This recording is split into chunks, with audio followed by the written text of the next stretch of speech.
welcome to On the Overrun. I have no idea what episode number this is, and I think it's season 3.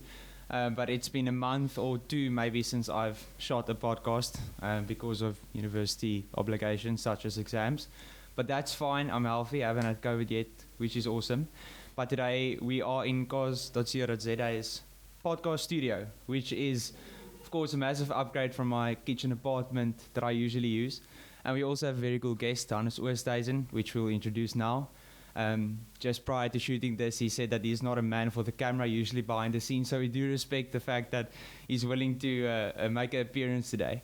So I'm very excited to just gain some insight into the industry and also some of your experiences. You have a book that also lists some of your experiences, which is very cool.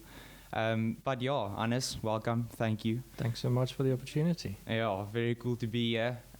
Feel a bit surreal, but that's fine. I'll get used to it. Maybe start us off. Just explain to us why cars. Where did this passion come from? Did you see yourself working with cars today? You know, go from little boy Hannes up until, you know, father Hannes now. Maybe just explain to us. To be honest, no idea. And neither do my parents. My dad couldn't care less about cars. That's interesting. My mum actually probably is a bit more interested in cars, and her mum, so my grandmother, I would say probably she was the one who encouraged it from a young age. So she played toy cars with me, the top trumps and all those kind of things. But when I was like maybe 11, 12. Went through the kitchen, so the kitchen cupboards at home in Mariatsburg, and we found a car magazine from May 1977, colored in with crayons, and that's 3 months after my birth. So somehow that magazine got into the household. I don't know who would have bought it. Definitely not my dad. But yeah, that's I guess where the seed was planted. So the grandma and the car magazine. Yeah. That's interesting. No, I remember my grandpa and my dad are also mad about cars, also mad about car magazine. So we have about from 1975 to I guess 2005, almost all the iterations in house, and a lot of them have some crayon marks in. So there are some similarities. So besides the crayon colored car magazine, where do you think the spark for working with cars now came about? Did you see yourself working with cars in high school years, or was this maybe just a dream in the distance, or did you have other plans? I don't think there was any other option ever until I think when I had to put in my application to study at university, and in that process I did some research on what journalists actually earned. So I had a bit of a panic moment there, and almost became a dentist, but I'm happy that I didn't. No, from a very young age, I knew that it would have to be something with cars. And like most boys, I think, you start off with racing driver, but even back then you could see that to do that from South Africa, and especially from a family that has no resources to enable that, and also no background in it, and also from a small town. So odds were stacked against you.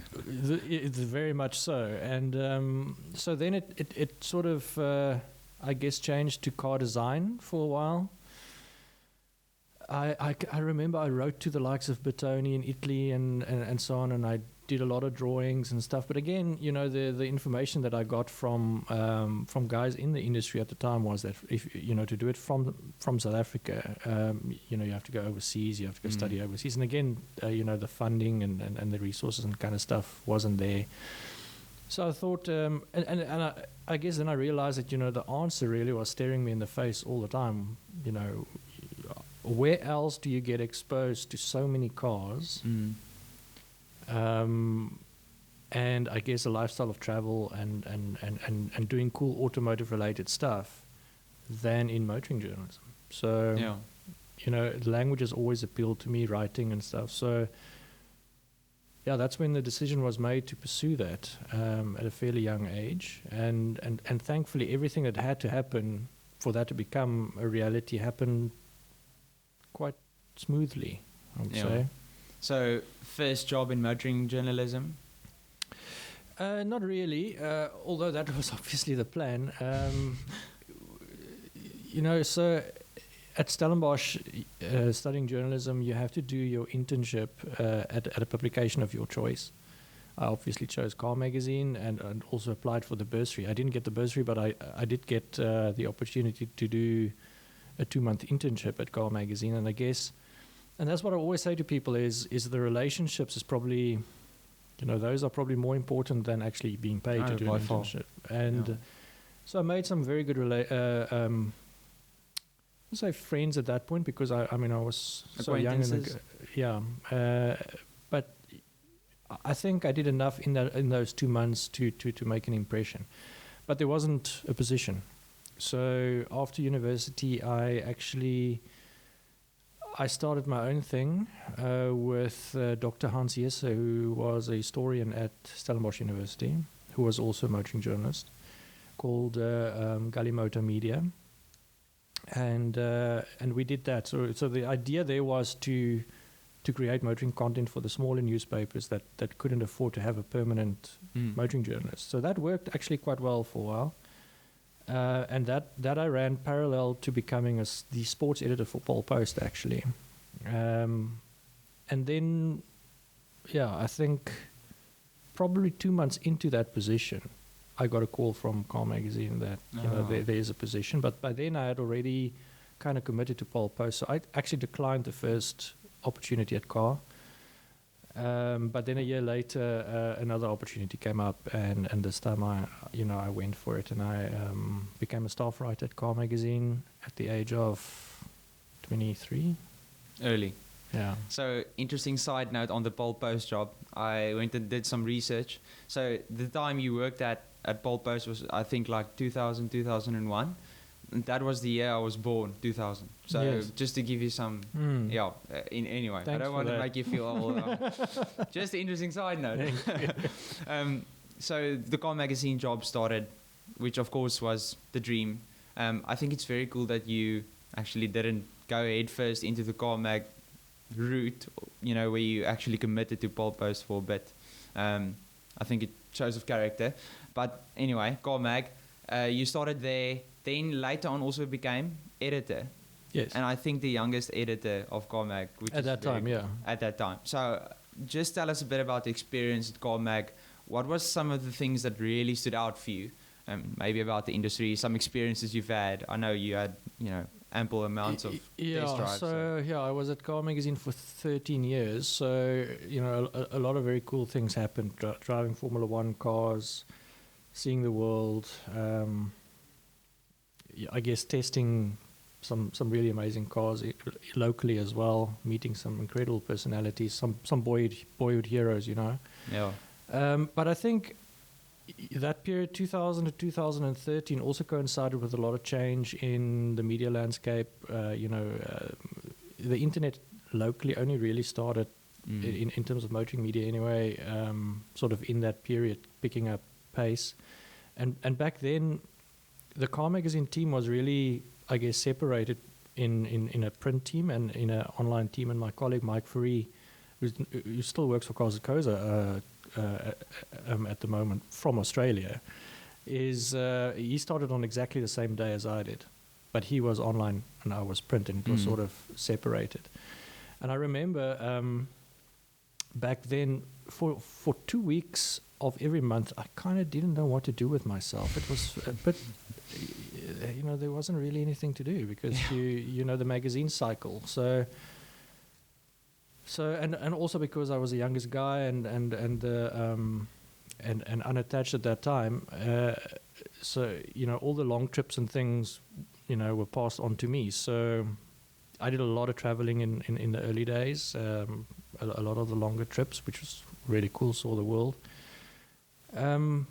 But yeah, I think from around 2009 thereabouts, things got, I guess, more serious in terms of the online integration, and social media started, coming to the fore as well. And I guess in many ways, being the youngest guy on the team, a lot of that kind of fell on me to drive the integration. And under John Bentley, I became deputy, and then obviously when John retired, then I moved into the editor seat. And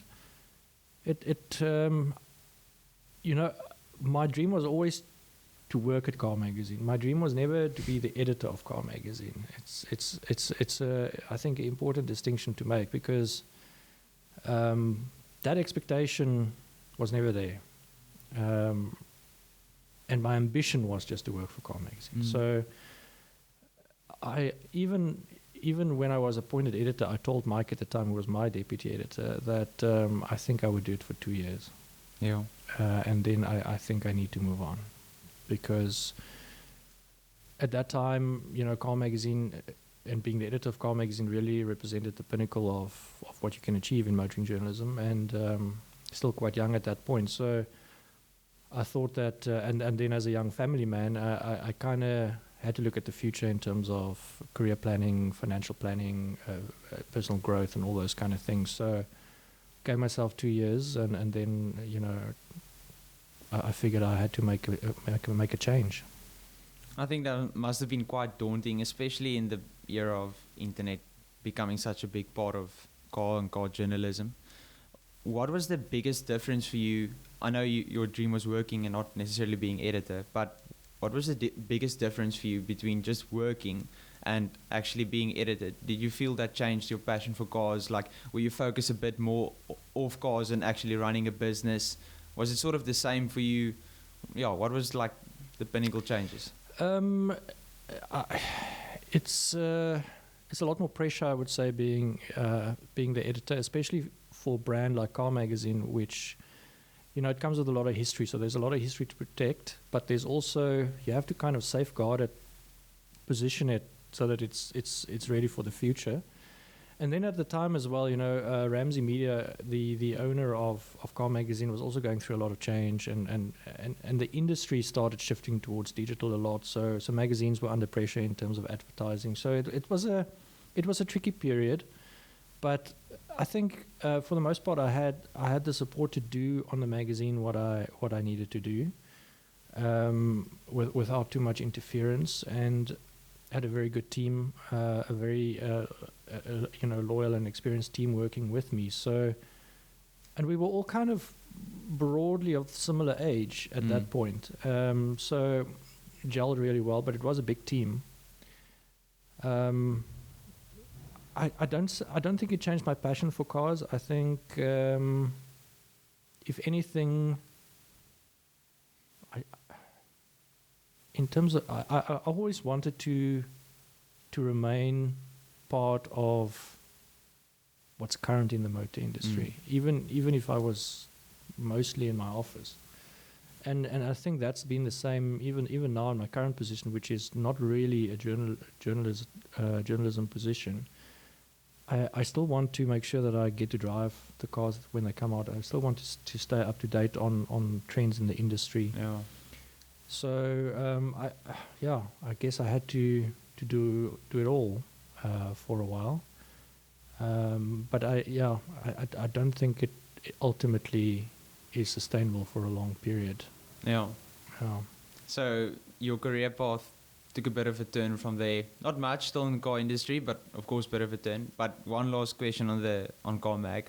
So something I'm very interested about is how South African magazines and companies like Cars That Goes Up, how they perceive your overseas, your European or American car brands, or motoring magazines and publications as such. Top Gear, there's also a car in UK, Evo, Autocar, there's ample amounts. But how do you, as a South African company, perceive those companies? Are they a threat? Are they inspiration? Did they have any effect on, I guess, what was happening here? Or was South Africa just this bubble on its own? I think, Car Magazine has always been an anomaly in a way, because even if you compare the market size of South Africa in terms of the number of people and the number of cars being sold here, the number of magazines that Car Magazine has traditionally sold has been really incredible. I would say, I'm not sure what the circulation figures are at the moment, but first of all, Car Magazine South Africa is older than Car Magazine in the UK. It's actually the first. Didn't know that. First title. Interesting. Yeah. So Car Magazine had a lot of respect from overseas publications. So when I was sort of starting at Car Magazine, I went overseas and introduced myself as being from Car Magazine South Africa. The respect that it carried was actually significant. That's interesting. And in general, I would say the same counts for journalists from South Africa in general. So if we travel in a group, then you can feel from the brands and from the other media that there is respect for the South African publications. In terms of the impact, I guess, of overseas publications on the local publications, obviously in the digital age, it's different because if you go into Google, the result that you get first or second or third is where you're going to go. It doesn't really matter whether it's South African or not, unless you're specifically looking for South African content. So in that respect, it's kind of broken down the barriers, which has made it more difficult for the local publications. But, in the print era, it might be an interesting little side story is when Top Gear, when the word first came out that Top Gear was coming to South Africa as a printed title, a couple of the local publishing houses were obviously in the running, negotiating for it, including Ramsey Media, which published Car. And at that time, it was at the height of Top Gear success globally with Clarkson and the likes. So the fear was that if you allow other publishing house to take Top Gear and they manage to, replicate the kind of success that it's had elsewhere in South Africa, then it would kill Car Magazine. So the idea was that Ramsey should get their foot in the door as well and get Top Gear. And then the next phase of the discussion was that, okay, so if we get Top Gear, then what about Car? Yeah. So you kind of push to either killing off Car, merging it, or Car goes the complete what Car, very consumer focused route, and Top Gear goes the entertainment route. And I think that's probably where a lot of irritation on my part came.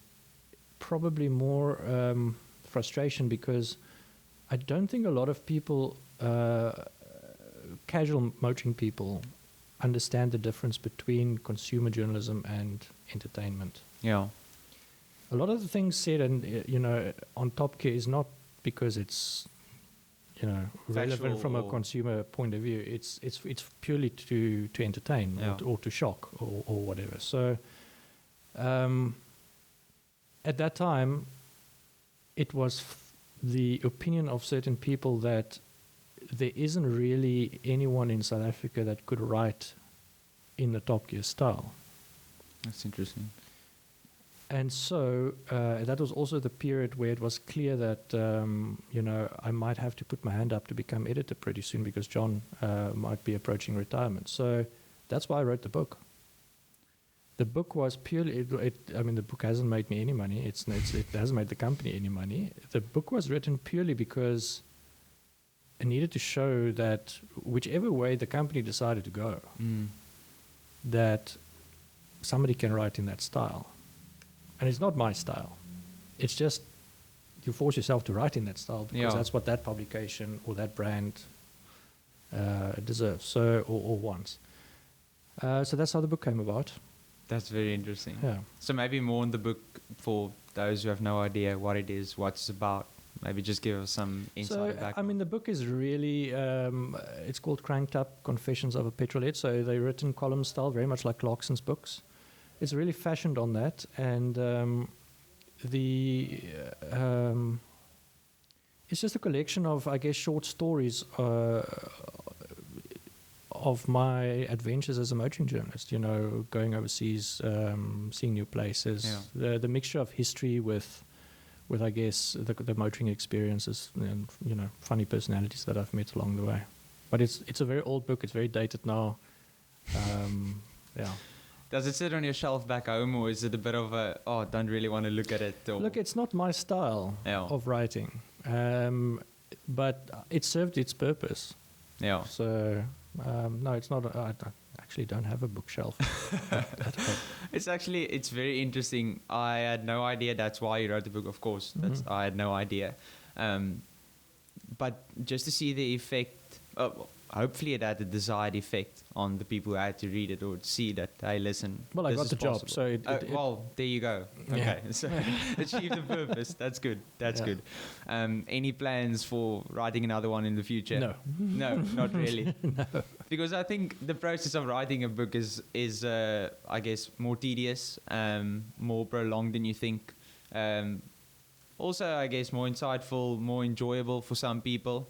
But I don't think it's a joke writing a book. Like, it's not just putting pen on paper. There's a lot of editing and reviewing and correction going in. I guess, look, I don't mind writing. Well, journalist, yeah. I like researching. So that aspect was cool. But if you measure the time that it takes, and you compare it with what you potentially get in return, at the moment, motoring books in South Africa, I don't think there's much.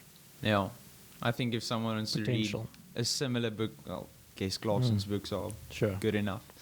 So, off the topic of Car Magazine, we go on further. After Car Magazine, you went into the motor industry. Motor industry. So, what was your next job? What did you do? So, I guess even the process of me leaving Car Magazine was a bit different to what it usually ends up being, is that I gave very advanced notice that I intend leaving. I didn't say when. I just said I do intend leaving, and I'm going to start, trying to figure out what's available out there. So I was open to the company about that. And I guess it took around 6 months of sort of exploring options. Spoke to quite a few brands, but, again, from a practical point of view, I think I wanted to remain in Cape Town. The alternative was obviously Johannesburg or PE or so on, and potentially even overseas. But I think more than anything else, at that point, although I was still quite young in terms of even Car Magazine terms, entering the motor industry at that age and starting right at the bottom and focusing on one thing to get to work yourself up would just take forever. So if you joined a big brand, you would become the product manager on a specific model, for example, or the marketing manager on a specific area of the business, or whatever it may be. So, or the PR, and to work, and the career path then is quite long.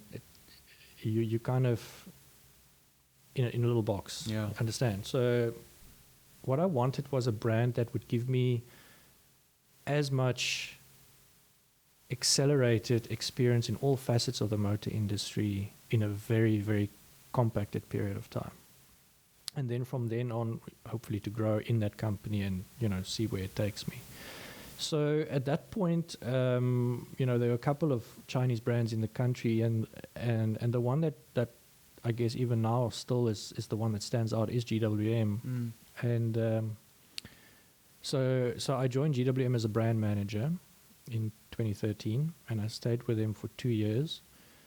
And in those 2 years, I did product planning, I did pricing, I even named some of the models. I did the specs with the Chinese, marketing, press releases, launches, motor shows. Quite a comprehensive. Some dealer training, briefing the dealers on new model plans.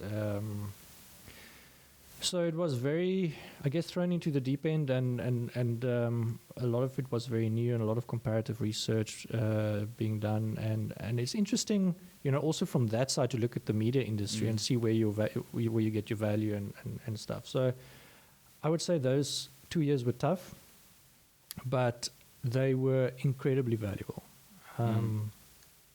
The experience that I gained in those 2 years have actually helped me a lot in my subsequent career at Koza. So I would never not do it over again if I could.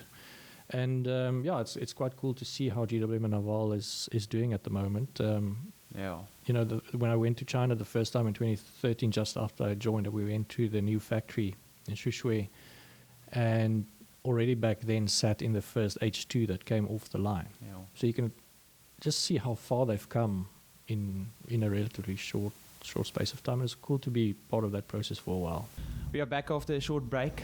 We were just speaking about Eval GWM. Something I noticed about the Chinese brands, like usually you give them slack because of, I don't know, you think they're bad quality or just mass produced, nothing that the car guy would ever like. But to be honest, looking at the current Evals especially, like they are quite good looking cars. I saw one the other night, drove by, and I just saw the rear tail light, and I thought, okay, Volvo XC60 maybe, but actually no, it's a Eval. So these brands are really growing, especially also your Korean brands, Japanese. Those guys are really giving the European, the Germans a run for their money, which is very good. Look, they've hired so many of the top designers, so it's just, and engineers as well. Would you ever go back and work for a single brand doing similar to what you did at GWM? Unlikely. The position that I'm in at the moment at Koza is, I guess, quite unique in the sense that although the brand has been around since around 2009, so it's not quite a startup anymore. It's now more than 10 years old. It's a very young at heart company. It's got a very dynamic leadership, and it's a company that's not scared to try new things. So it's I'm in a good position. It's an exciting place to be. I get to to live a lot of the dreams that I've always had. So classic car ownership is something that the company is even into now. So and managing that project as well. And we're moving into, or my position is sort of changing into sort of again a kind of a brand management position, and that brings with it a lot of challenges and new opportunities as well. So I don't think so. I've ticked that box. Again, at this point now, probably too old to make a move into the motor industry anyway. No, I'm happy where I am. So your job title is Customer Experience Manager. I can only assume what that would mean, but I guess you can give me nothing. Okay, so it's just a title. Just a title, so that you can do whatever they need you to do. Well, I guess at the time of my appointment, the idea was that anything that would affect consumer experience when they come to Koza, to the website or to the platform, would fall under my leadership. But it is a dynamic company; it changes all the time. So what it's evolved into essentially is obviously a sort of a leadership position in the Cape Town team, which is where the content is created. Heading up the content team and building out the content team for a couple of years, establishing some strategic projects, which the consumer awards, Sentimetal and the likes. Developing some tools to help people find the right car, based on some very basic specs and things. And kind of the mandate has always been to disrupt the industry. So I enjoy that challenge, and it's moving more into that kind of how do we make Cars at Koza the most well-known, respected, loved motoring brand in the country, and that's, I guess, what I keep myself busy with. So, it reminds me of your job at GWM, a bit of everything, hand in the pie where they need you. But it's also cool, I think, you have more than one certain set of skills and you can definitely make use of it in more than one way here at Cars. For those who can't see, which is everyone, we were just looking at I don't know what generation it is, but it's a old BMW E23 635i, just being jump started driving out here, which is very cool. But we are sitting nearby the Sentimetal showroom, and this is also quite a cool. I don't know if I could call it a passion project, but it's. I mean, it's filled, fueled, surrounded by passion for old cars, but like just the heroes of the day, I guess. So you have quite a few things going on in Cars at Goza. You have your Sentimental, you have the well, I don't know if you still do the podcast, but you have the YouTube channel, which is on fire at the moment. I don't want to just limit it to South Africa, but in terms of South African YouTube channels for cars, it's doing unbelievably well, like even competing against some of our overseas rivals, which is awesome. You have that, and then of course you have the online store which you can buy cars at, which is very cool. Do you find your focus shifting between these compartments regularly, or is it sort of their own units just doing their thing, growing independently? So let's talk about the content team first. That's kind of where I've come from, and I've the team that we have is now very experienced, and Ashley Oldfield is quite recently moved into a leadership position there. So I'm increasingly hands off in terms of content. So I almost never attend new launches anymore. I do still drive the cars, but in terms of, I guess, driving content direction, I still at a high level have involvement, and the guys report to me obviously, but I would like them to bring their own flavor to the direction that things are going. I think the basis and the foundation is solid enough for them to run with it. But the market is changing very quickly, and the competition isn't standing still. Yeah. So the founders of Cars at Goza will always describe the company as a tech company first, not necessarily an automotive company. And tech is really important to us. So we're working on a massive site rewrite at the moment.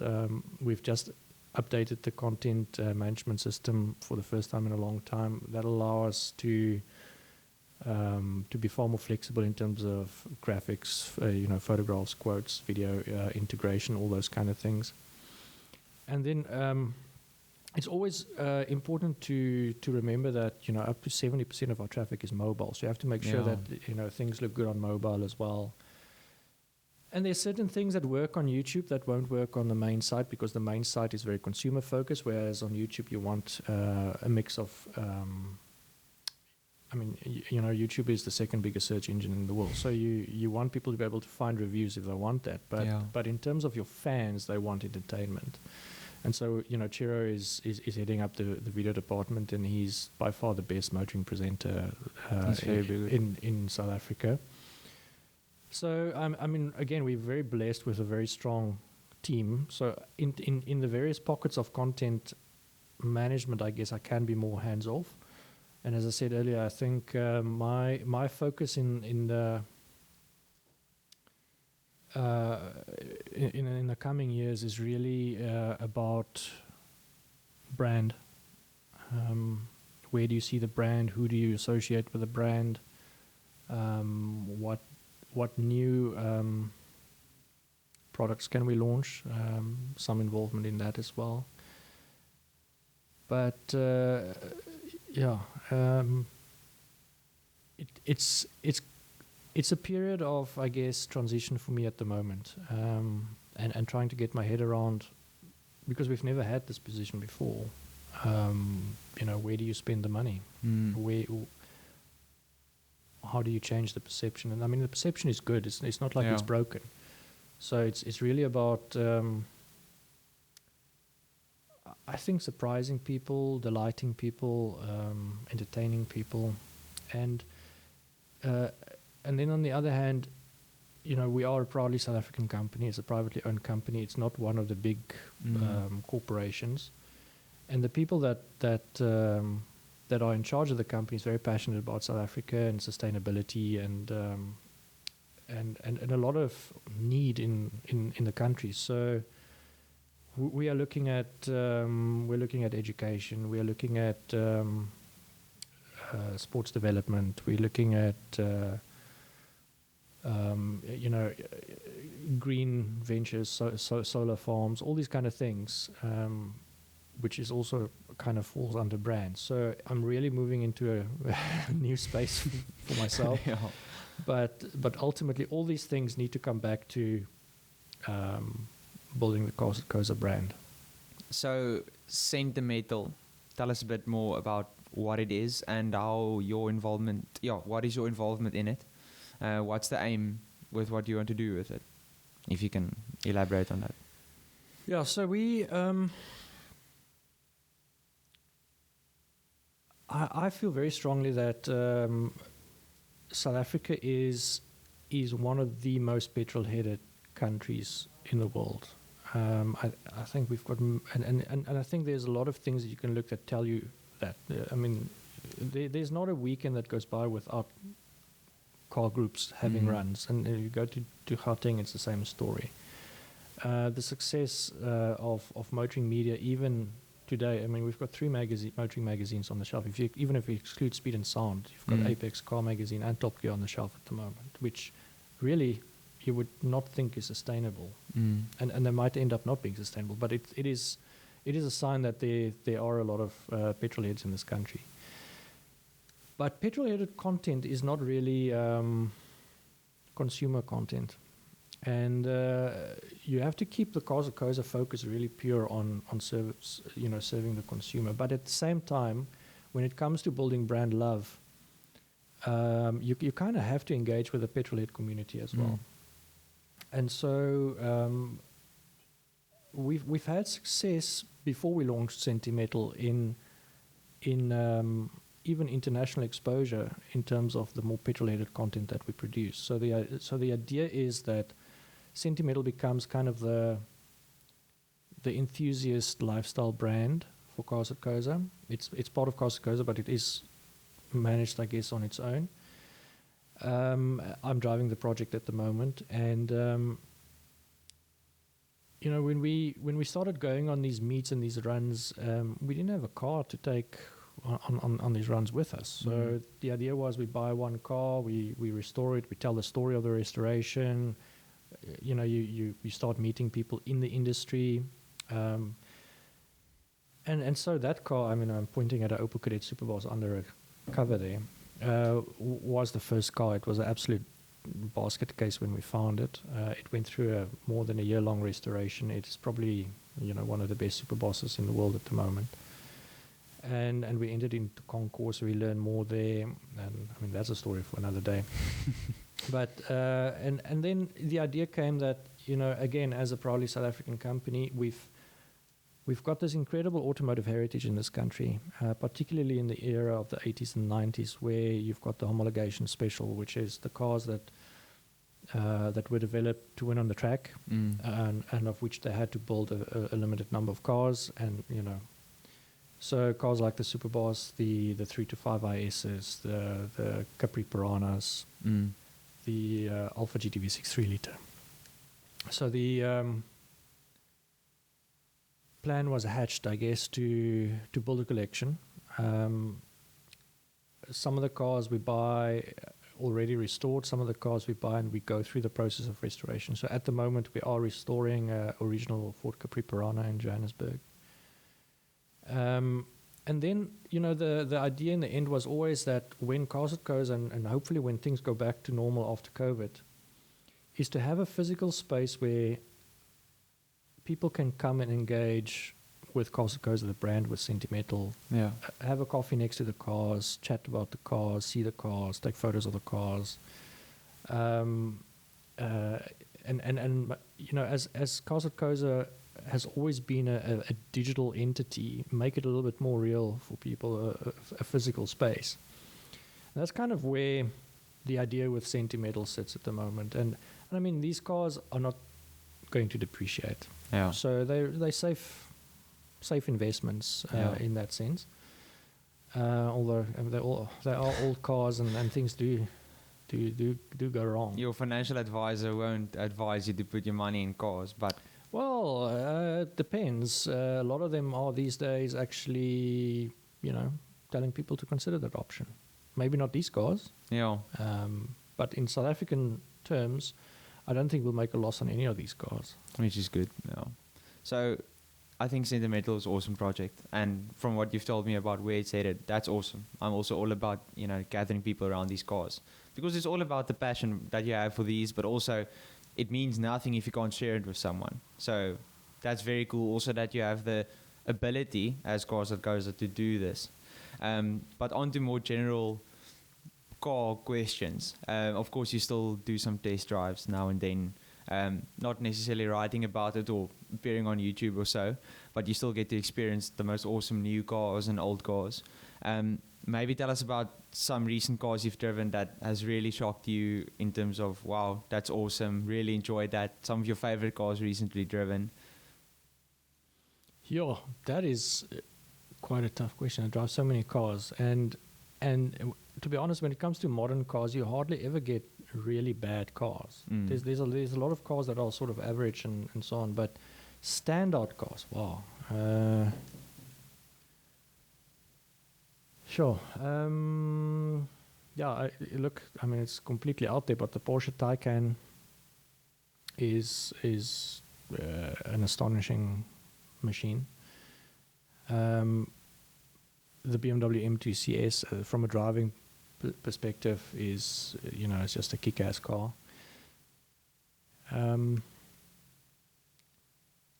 think when I drive new cars, I'm not a racing driver. So when I drive new cars, I very much drive them with my consumer hat on. And I must say that, and you can see it in the sales volumes as well. Suzuki and Haval at the moment seem to be the brands that are really, I guess, drawing a lot of new customers to them from other brands, because they, on the face of it, seem to offer better value for money than other cars. Yeah. But then I would say, if it comes down to just take ownership and value out of it, I think the new Peugeots are really impressive cars. The new Peugeot 208, the 2008, the 3008, beautifully designed. Oh, they look unbelievable. Great features. They just they're not holding back. They just and even from a reliability perspective, as a French car, I mean, not really such a big thing these days. Like most French cars, Renaults, your Peugeots are actually reliable these days. And, if something breaks, you can get them serviced quite easily.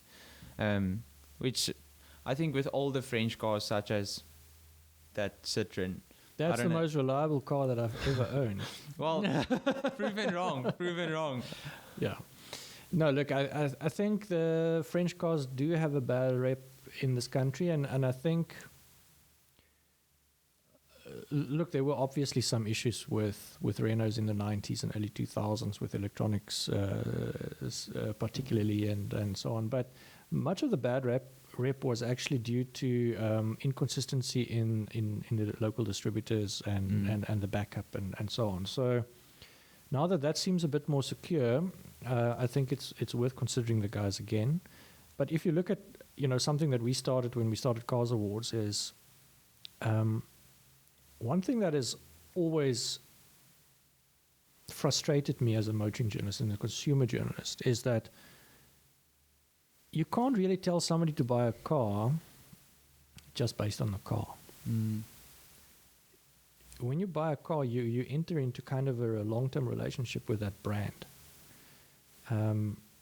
What is it like? What is that car's reliability going to be like? What is the after-sales service going to be like? What is the resale value going to be like? That is probably more important than the actual car, because at the moment most cars are pretty good. Yeah. It's really percentages of degrees better one way or the other way. So how do you, as a consumer journalist, put yourself in a position where you can tell someone, this is a better buy, not car, a better buy than this car? And so motoring journalists, in this country at least, have always really relied on, I guess, hearsay and perception and rumor and, my uncle had a car like that and he had a bad experience or whatever.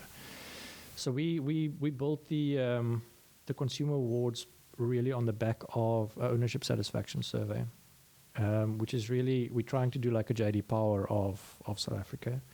And it goes into a lot of detail. It's 50 questions. It's done by Lightstone Auto. And it goes into every facet from why you bought the car, where you bought it, what that experience was like, what it's now like living with the car, what the reliability has been like, and would you consider the car again, all that kind of stuff. And based on that, there is still, in terms of what people score their vehicles, a difference between the French cars and, the other brands. That is interesting. I think with what you mentioned now, like what's the better buy, what's the better car, a lot of brands are going into collaborations. Toyota, Suzuki, Volkswagen Group, which, basically the whole German range of something like Q7, Steurix, whatever, share the same platform. So arguably, in some way, very similar cars. So then what distinguishes these cars? Often it's not even something about the car, but the intangible stuff like a service plan or maintenance plan or the reputation of the brand. Like these are the factors that are actually starting to distinguish these cars. But looking a bit more ahead to the future, I guess I have to ask this. You said the Taycan was an astonishing car. So what are your views on the electric cars coming in? And do you, I guess, what do you think the effect on South Africa will be in the next 10, 20 years? Are you for them? Are you against them? What are your I'm very much for it. I find electric cars incredibly exciting to drive. And it also feels like when it comes to electric cars, the brands are more courageous in terms of design. Yeah. So they're willing to push the boundaries. So it really feels when you're driving a modern electric car like you're driving the future. And then you get back in a normal petrol, car with a CVT gearbox and it feels a bit plain. But whether it will work in South Africa or not, I guess it's not really the question. In the end, it's going to go that way anyway. I'm not exactly sure how quickly, but at this point, the South African appetite for EVs hasn't really been tested because if you look at the cars that we've had here, the i3, now old car, very limited range, very quirky design, not that practical. The i8's obviously basically a sports car. Then you've got Nissan Leaf, which was way ahead of the curve, but again, very, very short range, and at the time, probably, also very expensive. Even back then, it was like 500,000 rand. The Mini, again, it's a compact car. It's over 550, I think, 600,000 rand. So where is a practical, well-shaped, comfortable, I wouldn't say average car, but a car that would appeal to the common man at a semi-decent price from a respected brand? So until Volkswagen launches the ID3 in South Africa, I don't think we really know what the appetite really is. So I'm very keen to see what happens there. Look, the fact that they are taxed because they are luxury items because of something that happened in the past, and as a result they are still way too expensive. That's something ridiculous that needs to be fixed.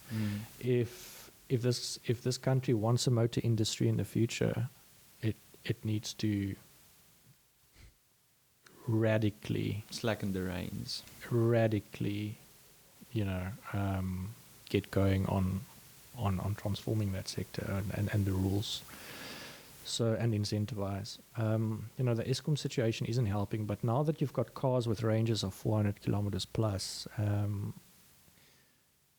and the fact, coupled with the fact that if you are in a position to own a second car, which in most instances what an electric car will be,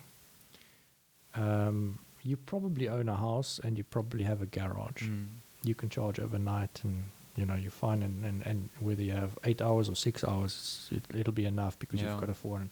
So I'm not saying it's likely in the short term future that we're going to be driving our electric cars from Joburg to Cape Town, but I think for a lot of people with secondary cars that mostly run around town, once the pricing is sorted, they actually make quite a lot of sense, and especially from a maintenance point of view as well. And Eskom really doesn't impact it that much. That's interesting. No, I think I haven't heard this insight from such a consumer-minded perspective, I guess. But one big thing that just comes up is the infrastructure. But of course, I think that's a lot of developing countries' problem with accepting and acquiring the electric market. Just keep in mind that for a lot of the countries which are actually ahead of the curve in terms of adopting electric cars, home ownership with garages is not necessarily a given, as it is, or it doesn't usually go along with car ownership as readily as it does here. So we have actually got an advantage on that side. Okay, well, does make sense, I guess. I don't really know. But in terms of the electric cars being brought out now, especially from your bigger brands, Porsche, Mercedes bringing out a massive range of electric cars, of course not available yet here. It is very exciting, and as you said, it does make it worth it if it's at least 400 kilometers or more of range. Range anxiety is just the biggest factor at the moment. But in terms of luxury and what your average guy needs in a car, it definitely delivers it. If not more, in terms of efficiency. So, on the other end of the spectrum, we mentioned your Citroen. Tell me a bit about your cars that you have now, and I guess some of the dream cars you'd like to add to the garage in later years. So, the Citroen. Look, again, I've always had a fascination with anything French. So I studied French at university, for example, for 3 years. It's one of my favorite countries to visit. There's just something about it that I like. The DS, I think, for a car that was launched in 1955, the shape of it, the advanced safety features in it is just... I don't think any car has ever arrived on the market and had such a massive step forward until the Tesla Model S really arrived. Porsche 959? Maybe in supercar terms, but that's hardly a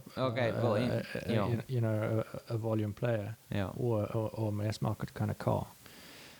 And then there's just sculpture about it that I also like. So aesthetically, I really like it. And cars from the, let's say, mid 60s to early 70s is really where I tend to find the cars that I like the look of.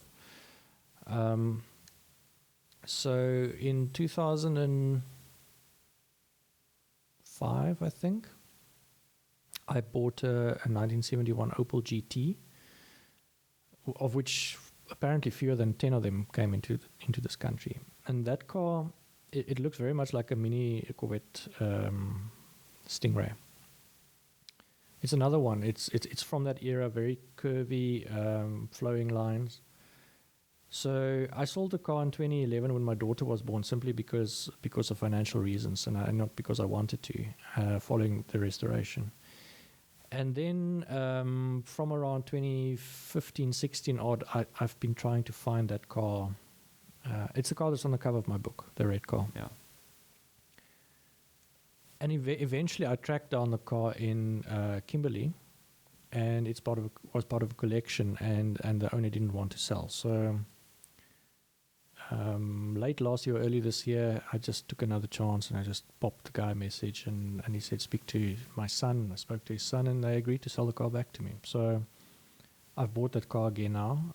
It is now up in Johannesburg with the man who restored our Superboss, who's a real Opel expert. So it's, and subsequently we've had, I guess, Mr. Opel GT South Africa look at the car, and we've discovered that it is not supposed to be red.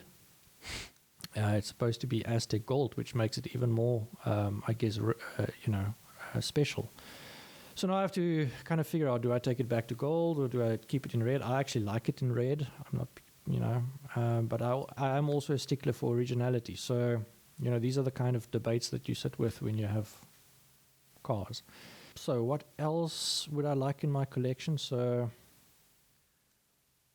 at the moment, I'm looking for a modern classic, so sort of 80s, 90s, that I can drive daily. So, especially during COVID period, there are times when there are not enough test cars. So, and I don't really like to get in an Uber in this time. So I would like something that's special, but not too special that you're too precious about it. Obviously something that, appeals visually and in terms of performance. So I think probably maybe something around the E36 BMW thereabouts might be something to look at.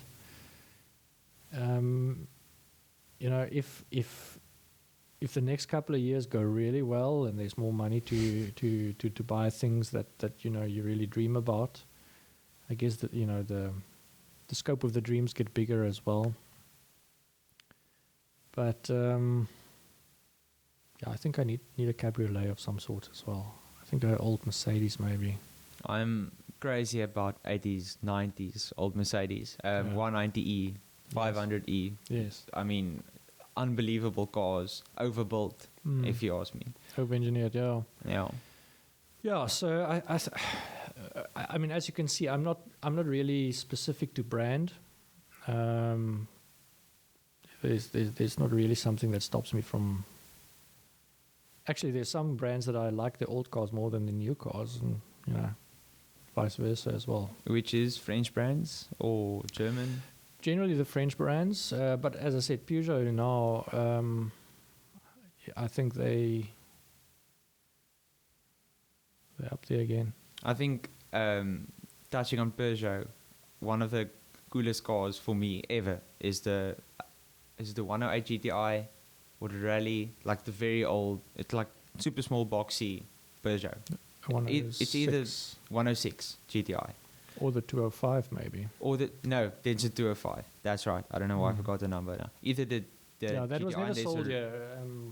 But yeah, and I mean the UK magazines still go crazy about that car. Yeah, and just because I remember a video that Chris Harris did with that and the GT3 Touring. Yes. Or was it the 911R? I think it's 911R. Yeah. Just comparing, modern day versus, back then manual drivers, analog cars. Yeah. Just how it differs. And I think that was driving, enjoyment and pleasure at its finest, at the roots.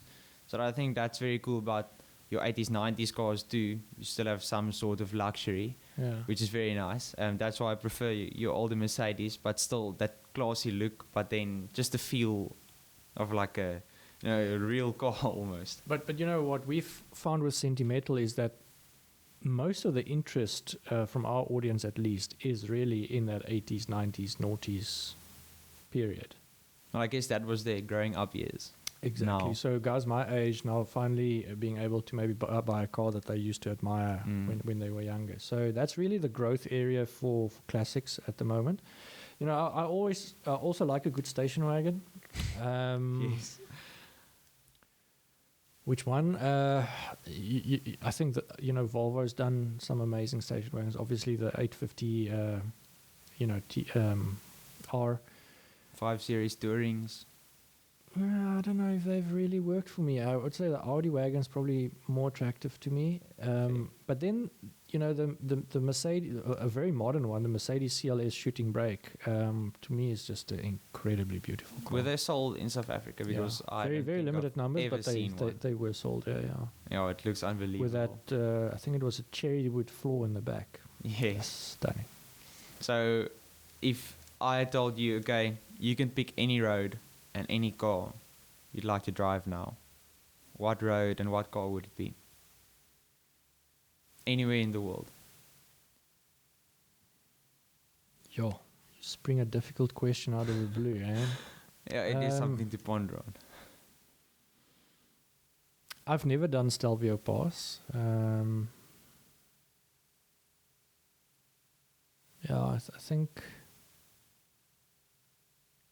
think that's a consideration. But I was with Porsche in France once for the launch of previous gen Boxster, and the route was the same route that they drive, or partly the same route that they drive for the Monte Carlo Rally. So it's against the cliffs, with the drop-offs and and you hear the sound of the car really well, and there's a sense of history there as well. So yeah, I think that route with